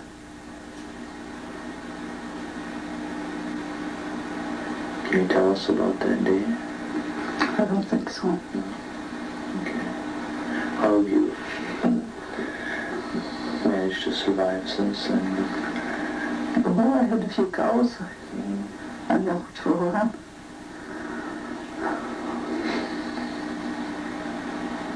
And so Becky was with me at that time.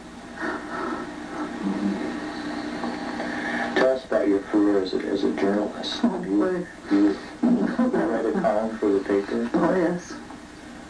Tell them all the gossip around the country. How do you gather all this Oh, I information? call them up. Gives me an excuse to ask them all these questions. You know, that's pretty good.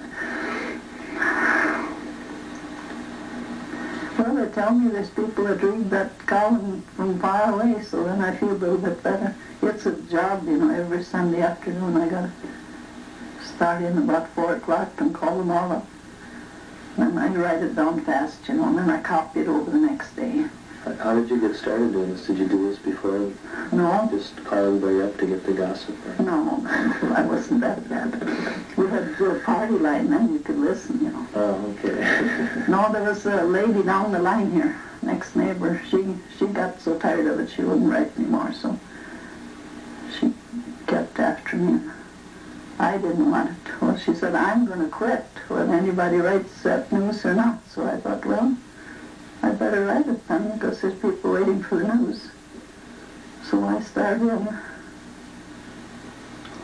I make carbon copies. I send to, there's 3 newspapers. Sometimes the carbon ain't much good then. So you're syndicated? Oh boy. Yeah, ain't much money in it, I don't think. We get the stamps and the envelopes and a subscription to the paper. And then the Barron paper gives me $2 a week. So that's money in the bank, I tell you. Tell me what your hardest times were. Oh,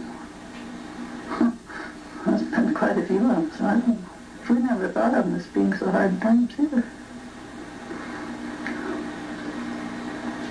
We had a lot of people stay with us, always. The house was full. We used to set the table for 11 people, a lot of times. During the bad time, you know, hard times, there were people that didn't have any place to go or anything to eat, so then they stay with us. I know one week I baked 24 loaves of bread, and I had just a little stove so I could bake 3 loaves at a time. Yeah. I baked up about 50 pounds of flour in a week or 10 days, because there was cakes too, you know, and kids going to school and all that stuff, so it was work. But we had fun, and there was a lot of fun. And in the evenings, you know, we'd talk and laugh and have company. Well, by that time we had a radio too. Oh, yeah? Oh, yeah, big deal. What did you listen to? Well, WLS was the one in Chicago, you know. We had some music on Saturday night. Well, you couldn't listen all the time, you know. They had just the battery, you know. You had to save that car battery. You just got that charged up. You took the battery out of the car? No, I think we had an extra one. Okay. Well, we had to charge it up, and then we could listen a while. But we didn't waste it on all kinds of market reports, you know. I didn't care about that. But you listened to the news? Oh, yeah. Well, they didn't broadcast all day either, no. Uh-uh. How did you get the news before you got the radio? Did you get the newspaper? Or Well, we got... just not know? Or? Oh, we didn't know very much. We got a little bit here and there. It isn't like now. Everything is flashed all over the world. Mm-hmm. We didn't hear all that stuff. Maybe we were better off. And we didn't know all that stuff. Sometimes I think we were. And all those election business, we didn't hear anything about that. How did you find out who the candidates were then, like for presidential election? I don't know. I suppose there was some kind of news runs. Here comes. Yeah,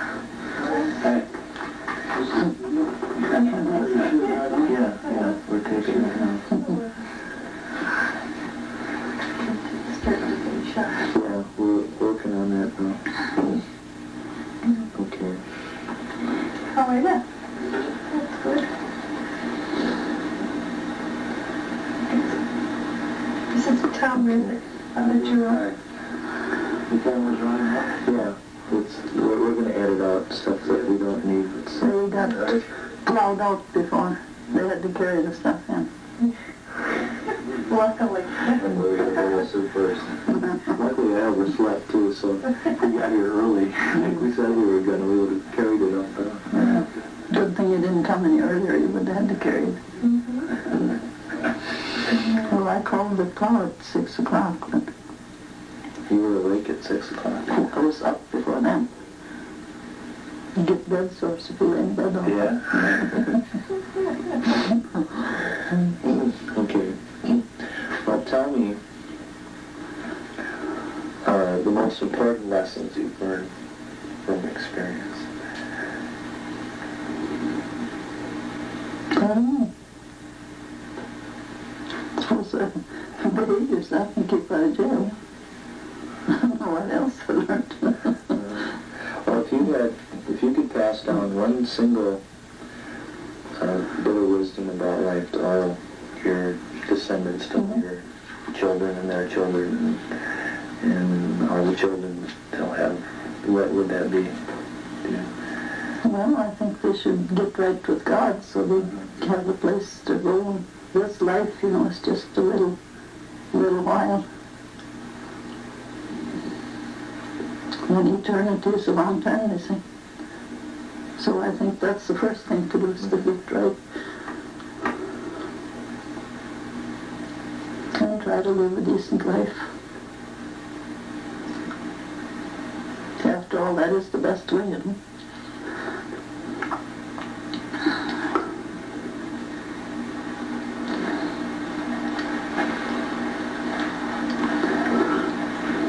I guess. Is there a closing we should do?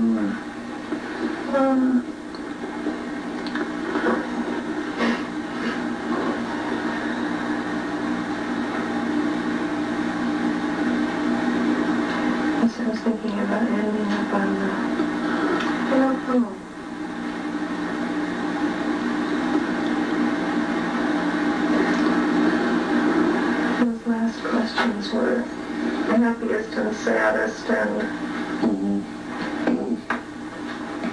Oh, yeah, I was asked about the happiest time. well, let's try that. Yeah, why don't you sit back? My back is broken about 14 places now. Okay, well, tell me about your happiest time. Oh, I suppose when I got married and when all the kids were born, we were happy when we got each one, you know. Big deal, you know. No other married. My husband was awful happy with all the kids. Didn't think about all that they'd eat. He got them. They all went fine. I guess that was it. Can't think of anything so much different now. What were your saddest times? Oh, there was a lot of them. If you sum it all up, there ain't so much left.